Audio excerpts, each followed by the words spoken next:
हाँ जी स्टूडेंट्स, तो आज की क्लास में हम अपने चैप्टर 5 को कंटिन्यू कर रहे हैं। तो मेरे चैप्टर 5 के अंदर मैंने कल आपको थोड़ा सा हिंट भी दिया था कि एक बाइलिनियर ट्रांसफॉर्मेशन कुछ ट्रांसफॉर्मेशंस का कॉम्बिनेशन होती है। जब मैंने ए बी सी डी की वैल्यू अलग अलग एग्जाम करवा के आपको दिखाया था कि बाइलिनियर के अंदर ट्रांसलेशन भी है, रोटेशन मैग्निफिकेशन भी है, इन्वर्जन भी है, यानी कुल मिलाकर एक बाइलिनियर ट्रांसफॉर्मेशन कॉम्बिनेशन होती है सभी ट्रांसफॉर्मेशंस का। तो हमारी आज की पहली थ्योरम यही है, मोस्ट इंपोर्टेंट है, लास्ट ईयर भी पूछी गई है बच्चे। द बाइलिनियर ट्रांसफॉर्मेशन W बराबर AZ plus B upon CZ plus D। आपको बताया भी था कि बाइलिनियर ट्रांसफॉर्मेशन इसी रूप में लिखते हैं अपने। वो कहता प्रूव करो this is a combination of some elementary transformation, यानी बाइलिनियर कॉम्बिनेशन है कुछ ट्रांसफॉर्मेशंस का। तो हमने कैसे प्रूव किया? गिवन है W बराबर AZ plus B CZ plus D एक बाइलिनियर ट्रांसफॉर्मेशन। क्वेश्चन में गिवन है कि बाइलिनियर ट्रांसफॉर्मेशन लेकर चलनी है। अच्छा, इसकी डेफिनेशन में हमने पढ़ा था कि AD minus BC not equal to 0 और ये A B C D सभी क्या है? Complex constant. Line to proof सिद्ध करना है bilinear transformation be a combination of some elementary transformation. ये लाइन हमें प्रूव करनी है। अब बच्चे इसको प्रूव करने के लिए जो चीज गिवन है उसको बुला लिया। गिवन है W बराबर AZ plus B upon CZ plus D। ये बाइलिनियर ट्रांसफॉर्मेशन गिवन है, जहां पर ये भी गिवन है AD minus BC not equal to 0। अब अगर AD minus BC not equal to 0 है तो यहां से अगर मैं B की वैल्यू फाइंड आउट करूं तो ध्यान से देखना, माइनस का BC उधर जाकर प्लस का हो जाएगा और B की वैल्यू निकालनी है तो C अपॉन में चला जाएगा। तो कुल मिलाकर यहां से अगर B की वैल्यू निकाले तो वो बराबर नहीं आएगी AD अपॉन C, क्योंकि यहां पर नॉट इक्वल टू का साइन लगा हुआ है। तो बच्चे वापस देख लो, माइनस का BC उधर लेकर जाओगे तो प्लस का हो जाएगा, C को अपॉन में लेकर जाओगे तो B की वैल्यू आएगी कि वो बराबर नहीं है AD अपॉन C।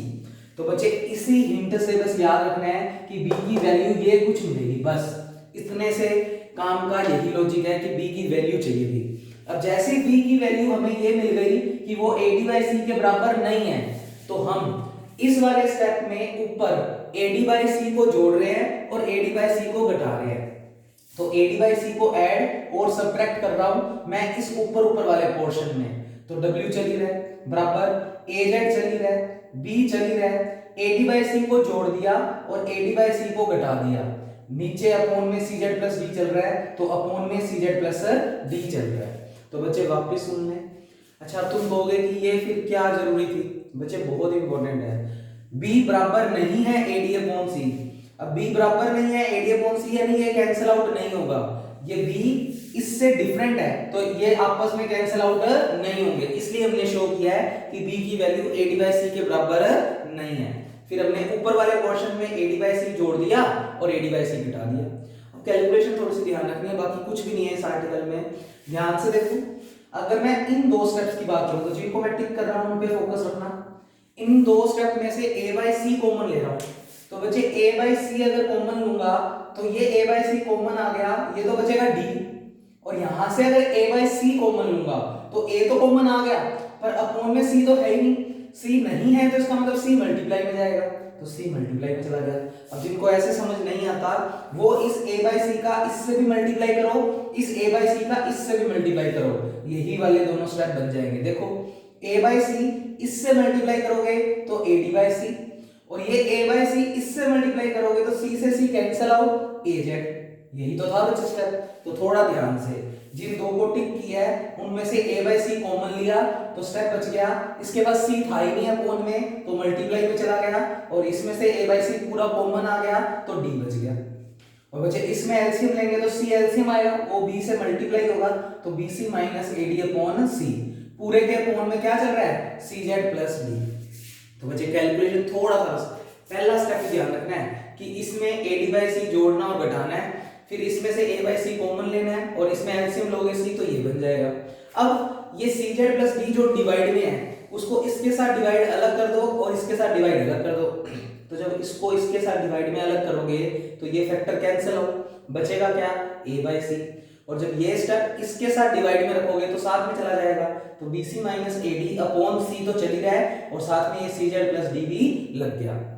इतना काम करने के बाद मैंने नीचे CZ प्लस डी को एक नाम दे दिया, क्या नाम दे दिया, Z1, और इस वाली इक्वेशन को मार्क कर दिया इक्वेशन नंबर 1। अब CZ प्लस डी को मैंने क्या माना है, Z1, तो इसको मैंने Z1 रख दिया। फिर आपको कहीं ना कहीं 1/Z1 दिख रहा है, तो मैंने 1/Z1 को क्या मान लिया, Z2, इसको मार्क कर दिया इक्वेशन नंबर 2। और क्योंकि 1/Z1 ये एक्चुअल में 1 है इसके साथ, तो 1/Z1 को अपनों ने नाम दे दिया क्या, 1/Z1 को नाम दे दिया Z2।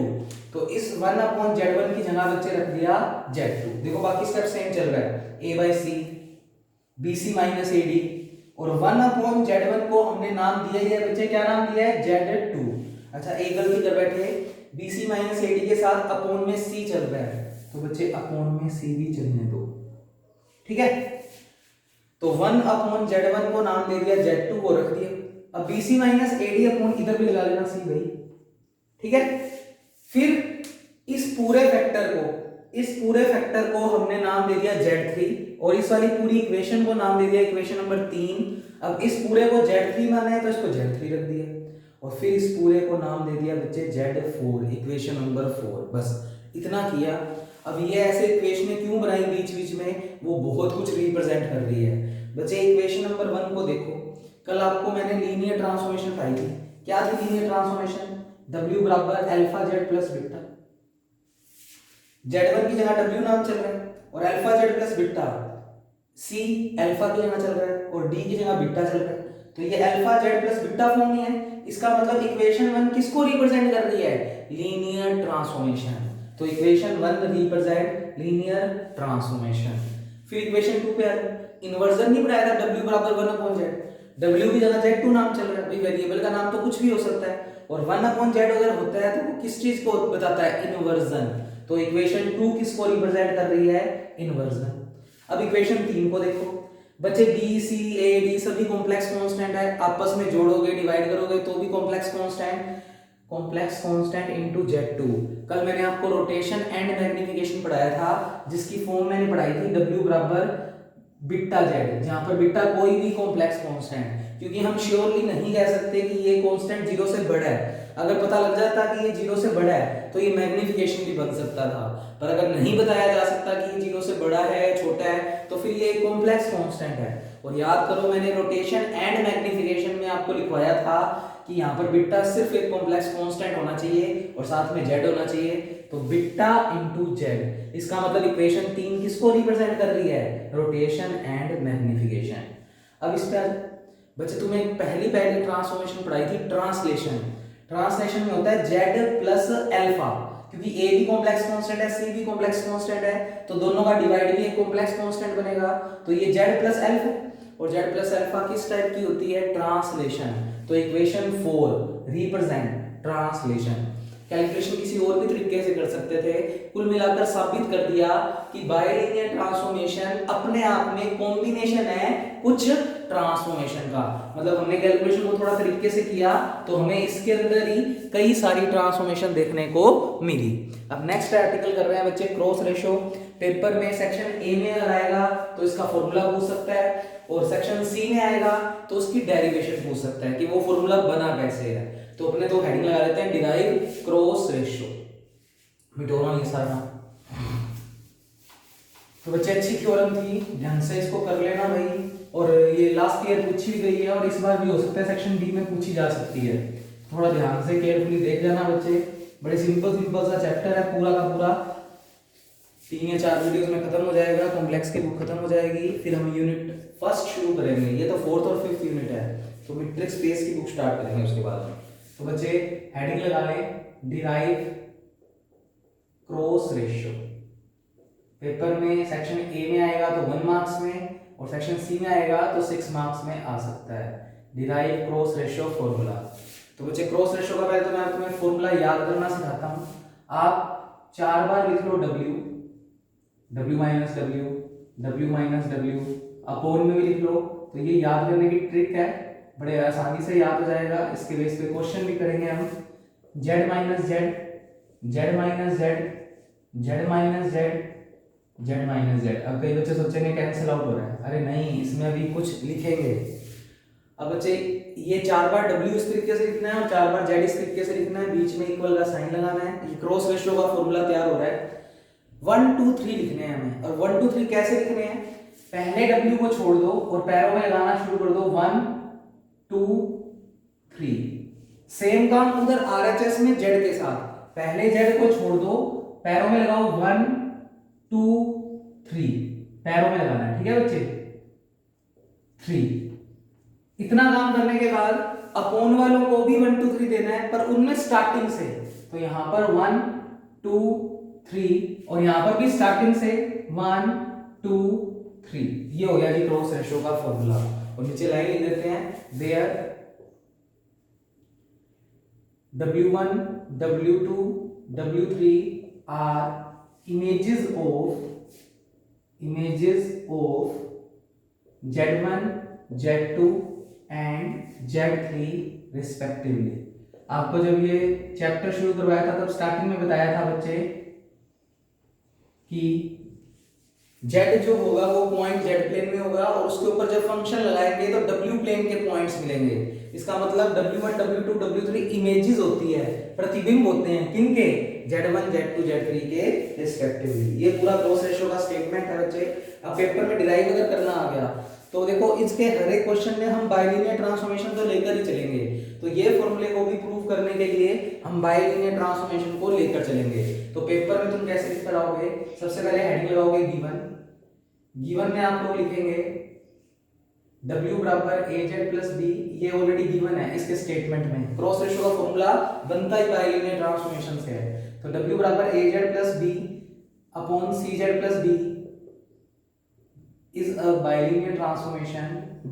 bilinear transformation। तो पेपर में प्रूव करने के लिए कुछ बातें लिखनी पड़ेगी। वेयर वही लाइन AD माइनस BC, ये तो याद हो जाएगा तुम्हें एंड टाइम तक, not equal to 0 and ABCD all are complex constant। ये लाइन तो अपने को गिवन है इस क्रॉस रेशियो के फॉर्मूले के लिए। एंड लेकर चलोगे W1 W2 W3 are images of, तो पेपर में अगर क्रॉस रेशियो का फॉर्मूला डिराइव करना आया तो बस आप यहां से शुरू कर देना, और सेक्शन ए में अगर 1 मार्क्स में फॉर्मूला पूछेगा तो बस ये लिख देना सीधा, are images of Z1 Z2 and Z3 respectively। ये आपको दी हुई है। उसके बाद आप क्या लिखेंगे, टू प्रूव, हमें सिद्ध करना है ये वाला फॉर्मूला एज इट इज लेकर आना है। तो मैं फटाफट लिख देता हूं, W माइनस W1 याद करने की ट्रिक बताई दी है, W2 minus W3, W1 minus W2 W3 minus W। Prove करना है Z minus Z1 Z2 minus Z3, कल याद होना चाहिए, क्वेश्चन करेंगे इसके बिहाफ पे और आगे बढ़ेंगे चैप्टर में। Z1 माइनस Z2 और Z3 माइनस Z। ये फॉर्मूला डिराइव कर, इसको डिराइव करने के लिए हम LHS बुलाएंगे, सोल्व करेंगे, RHS के बराबर ले आएंगे। अगर आ गया तो ये फॉर्मूला डिराइव हो गया। उसके लिए बस एक ही हिंट है, ये हमें बाइलिनियर ट्रांसफॉर्मेशन दी हुई है। तो सबसे पहले मैंने लिखा, क्योंकि W बराबर में गिवन है AZ plus B upon CZ plus D। अगर W ये गिवन है और हमें वैल्यू इस वाले की LHS में अगर बुलाएंगे तो W भी रखना पड़ेगा, W तो ये रख देंगे, W1 W2 W3 भी तो चाहिए, तो वो यहीं से निकालेंगे। तो देखो W1 क्या लिखेंगे, W1 करना है तो बस यहाँ पर अगर पैरों में 1 लगाओगे तो इसमें भी वेरिएबल के पैरों में 1 लगाओगे। वेरिएबल कौन है, Z है, ABCD तो कॉम्प्लेक्स कांस्टेंट्स हैं, उन पे कोई फर्क नहीं पड़ेगा। तो W1 की वैल्यू के लिए Z के पैरों में 1 लगा दोगे बस। तो AZ1 प्लस D, और कई आर्टिकल में करेंगे ये काम, CZ1 प्लस D। ऐसे W2 निकालना है तो Z के पैरों में 2 लगा दो, AZ2 plus B CZ2 plus D।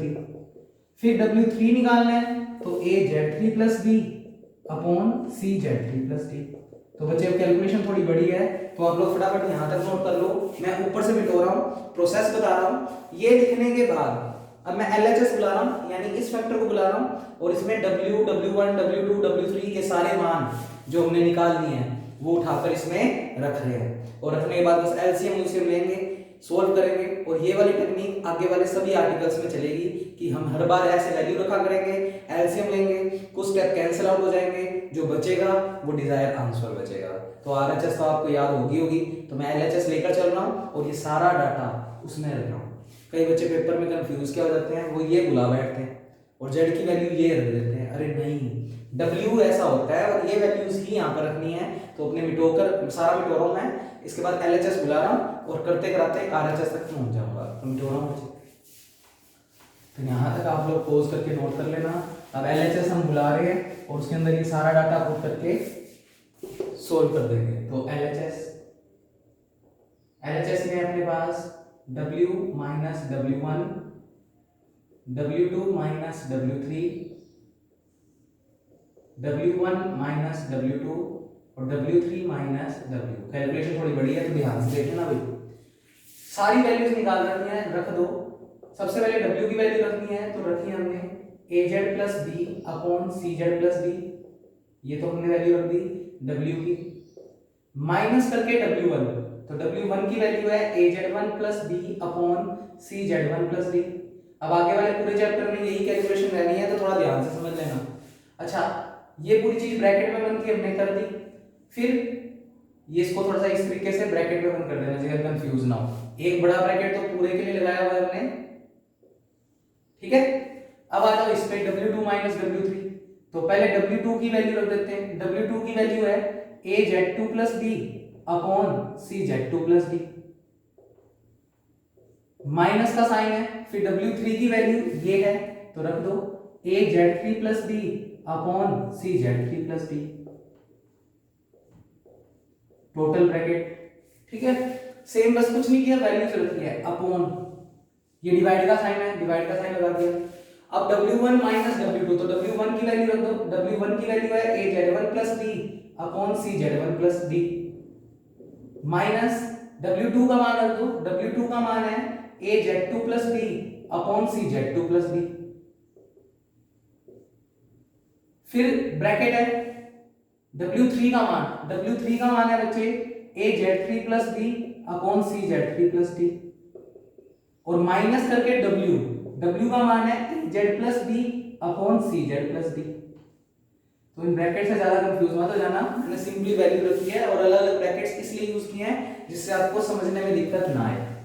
अब एक स्टेप डायरेक्ट कर रहा हूं, वो आप लोग भी समझे भाई। जब तुम इन दोनों को सोल्व करोगे तो एलसीएम आएगा CZ plus D, CZ1 plus D, और CZ1 प्लस D तो इससे मल्टीप्लाई होगा और CZ प्लस D इससे मल्टीप्लाई होगा, और एलसीएम ध्यान रखना ये दो चीजें आई थी। इसमें भी सोल्व करोगे तो एलसीएम आएगा CZ2 plus D, CZ3 plus D, और ये CZ3 प्लस D इससे मल्टीप्लाई होगा और ये CZ2 प्लस D इससे मल्टीप्लाई होगा। ऐसी अपॉन में आ जाओ, अपॉन में एलसीएम आएगा CZ1 plus D, CZ2 plus D, ये बंदा इससे मल्टीप्लाई, ये बंदा इससे मल्टीप्लाई, और इसमें एलसीएम आएंगे ये दोनों, और ये इससे मल्टीप्लाई, ये इससे मल्टीप्लाई। पर नीचे जो टोटल चारों एलसीएम आए हैं भाई, ऊपर आया CZ plus D, CZ1 plus D, CZ2 plus D, CZ3 plus D, और नीचे भी तो सेम ही आए हैं ये चारों फैक्टर, वो आपस में क्या हो गए, कैंसल आउट। तो वो जो टोटल एलसीएम है वो कैंसल आउट हो जाएगा नीचे वाला, और वो मैं नहीं लिख रहा। तो डायरेक्ट स्टेप समझो इसको, ये बंदा इससे मल्टीप्लाई होगा यानी AZ प्लस B का मल्टीप्लाई होगा CZ1 प्लस D, माइनस इस फैक्टर का मल्टीप्लाई होगा इस वाले से, तो AZ1 प्लस B का मल्टीप्लाई होगा CZ प्लस D से।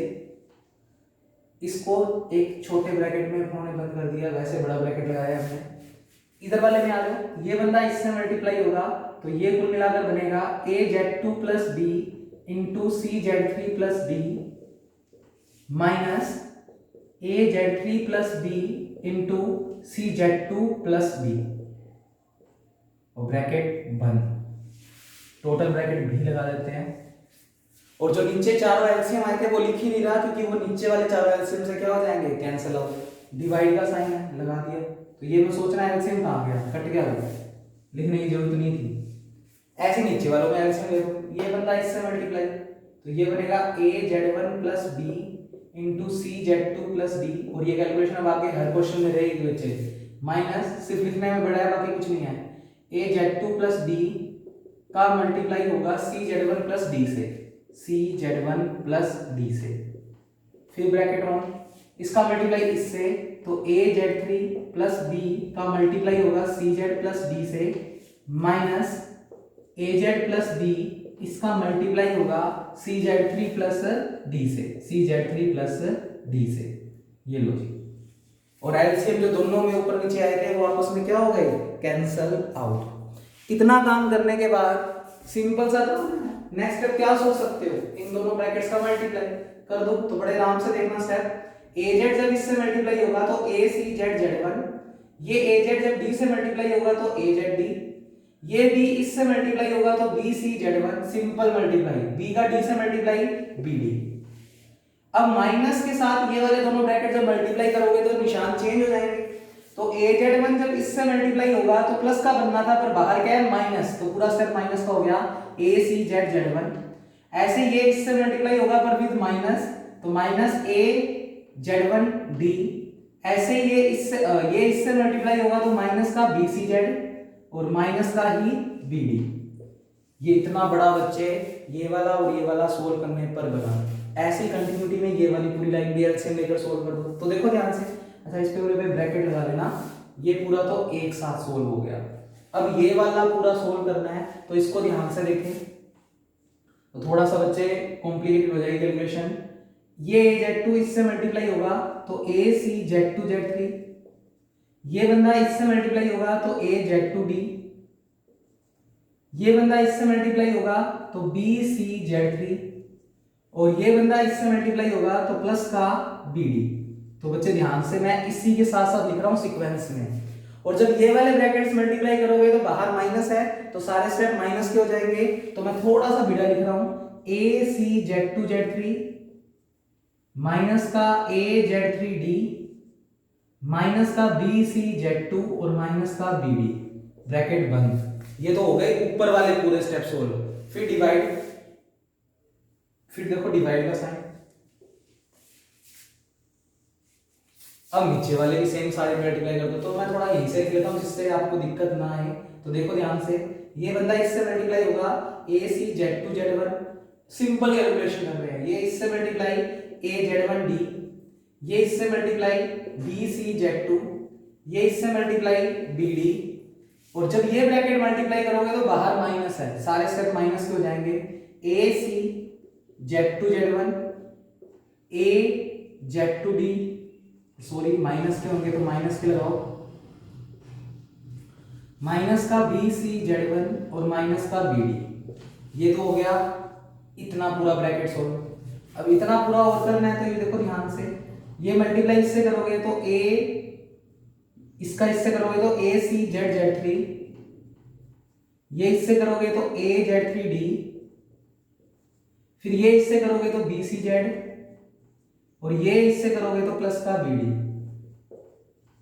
और जब इन दोनों का करोगे तो सारे स्टेप माइनस के बनेंगे। तो माइनस का ए सी जेड जेड थ्री, ए सी जेड जेड थ्री, फिर माइनस का ए जेड डी, माइनस का बी सी जेड थ्री और माइनस का बी डी। ये लो जी, सिंपल कैलकुलेशन। ऊपर वाले सारे ब्रैकेट्स खोल दिए। तो आप लोगों ने अगर साथ साथ कॉपी में नोट किया तो इतना कोई कॉम्प्लिकेटेड नहीं लगा होगा। अब इसमें कुछ चीजें कैंसिल आउट हो रही हैं तो वो ध्यान से देखें बच्चे। तो कल भी ऐसी ही टाइप की कैलकुलेशन करेंगे, वही एलसीएम लेंगे, एलसीएम कैंसिल आउट हो जाएंगे, कुछ बच जाएंगे, वो देख लेंगे। ध्यान से देखो, A C Z Z one से ये A C Z Z one cancel out. हमेशा इतने ब्रैकेट में चार टर्म्स कैंसिल आउट होनी है, वो यही वाली होनी है। एसी वाली कैंसिल आउट हो जाए करेगी और बीडी वाली बचे प्लस का बीडी और माइनस का बीडी। हर ब्रैकेट में होगा ये काम। देखो AC Z2 Z3 AC Z2 Z3 और BD से BD कैंसिल आउट। ऐसे AC से AC और BD से BD। ऐसे ही इसमें भी AC वाले स्टेप से AC और BD वाले स्टेप से BD। तो पेपर में अगर थोड़ी बहुत कैलकुलेशन गलत हो भी जाए तो ये स्टेप ध्यान रखना, AC और BD वाले स्टेप कैंसिल आउट। और जो बचेंगे उनमें भी तरीके से कॉमन लेंगे। तो देखो ध्यान से, तुम्हारे लिए एक स्टेप एक्स्ट्रा लिख रहा हूँ, जो बच गया वो लिख रहा हूँ एक बार, जो बच गया। हालांकि डायरेक्ट भी कल तो डायरेक्ट ही करूंगा। AZT plus BC Z1 minus AZ1D। तो तुम्हारे लिए एक स्टेप एक्स्ट्रा लिख रहे हैं जिससे आपको ये बातें थोड़ी सी समझ आ जाए। ये बच गया इस वाले ब्रैकेट में। इस वाले में बचा AZ2D BCZ3 माइनस AZ3D, चार टर्म्स बचेंगी BCZ2। ऐसे नीचे वाले में बचेंगे चार टर्म्स AZ1D BCZ2 माइनस का AZ2D माइनस का BCZ1। इधर भी चार टर्म्स बचेंगी AZ3D plus BCZ minus AZD minus BCZ3। तो देखो अगर तुम थोड़ा सा देखो तो ADBC सारों में ADBC आ रहा है, यानी जो बाइलिनियर ट्रांसफॉर्मेशन में लिखते थे ना AD minus BC not equal to 0, terms भी वही वाली बच रही है कि AD माइनस BC वाली टर्म 0 के बराबर नहीं है, तो वो वाली बच गई। वो हिंट है तुम्हें सिर्फ बताने के लिए कि पेपर में अगर गलती हो जाए तो थोड़ा सा याद रखना। अब जो बची हुई टर्म थी वो मैंने लिख दी। अब ध्यान से देखो जिनको टिक कर रहा हूं, इन दोनों को अगर टिक करें तो इनमें से AD कॉमन आ रहा है, तो बड़े आराम से देखना AD तो आ रहा है कॉमन, अंदर बचेगा Z माइनस Z1। जिनको टिक किया है उनमें से AD कॉमन आ रहा है, अंदर बच रहा है Z माइनस Z1। और जिनको डबल टिक कर रहा हूं उनमें से हमेशा माइनस का BC कॉमन लेना है, क्योंकि आपको याद है बाइलिनियर ट्रांसफॉर्मेशन में AD माइनस BC की फॉर्म होती है। तो इन दोनों में से अगर माइनस का BC कॉमन लें, तो अगर माइनस का BC कॉमन लोगे तो इसको पहले लिख देते हैं Z, और माइनस का BC कॉमन लिया है तो ये Z1 माइनस का बन जाएगा, तो माइनस का Z1। अब ऐसा क्यों कि इन दोनों में से माइनस का BC कॉमन क्यों लिया? माइनस का BC कॉमन लोगे ना तो ये वाला जो ब्रैकेट होगा वही वाला यहाँ पे बच जाएगा। अगर प्लस का लोगे तो फिर इनमें माइनस बाद में अगले स्टेप में कॉमन लेना पड़ेगा। ब्रैकेट याद रख लो बच्चे। ये तो हो गया पहला ब्रैकेट सॉल्व। अब आ जाओ दूसरे ब्रैकेट में। दूसरे ब्रैकेट में भी तो हाँ जी स्टूडेंट्स देखो इसकी कैलकुलेशन आगे कंटिन्यू। तो बच्चे मैंने दो स्टेप टिक किए हैं, इनमें से AD क्या आ गया कॉमन, तो हर बार AD और BC ही कॉमन लेने हैं। AD तो प्लस का और माइनस का BC। जैसे ही AD कॉमन लोगे तो अंदर बचेगा Z2 माइनस Z3। अब पेपर में टाइम बचा सकते हो, सीधा यहाँ पर लिख दो माइनस का BC और यही वाला ब्रैकेट लिख दिया करो जो बचेगा Z2 माइनस Z3। मैं चेक करवा देता हूँ कि यही बच रहा है।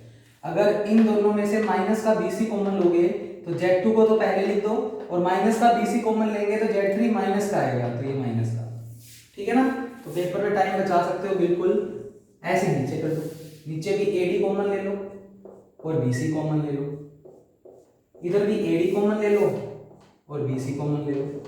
तो देखो ध्यान से, जब नीचे वाले में ये वाले नीचे वाले स्टेप है AD कॉमन लेंगे बच्चे तो ये बनेगा Z1 माइनस Z2।